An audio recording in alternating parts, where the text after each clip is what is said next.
مادر تو همیشه جان فدای پسری، پیوست از احوال دلم با خبری. در هر نفسه که دور گردم زی برک، دو دست بر دعا جانی بیرحم نگری، دو دست بر دعا جانی بیرحم نگری. ای مادری جان، ای مادری جان، ای گنج جهان، ای نور خاندان.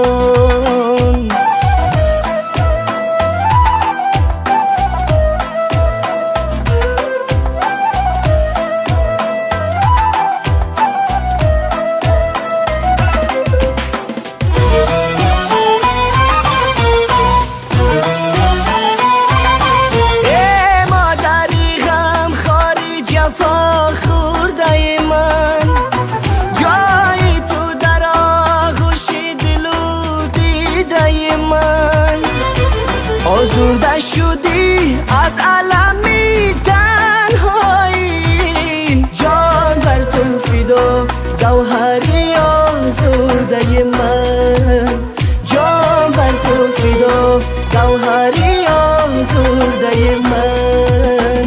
ای مادری جان، ای مادری جان، ای گنج جهان، ای نور خاندان.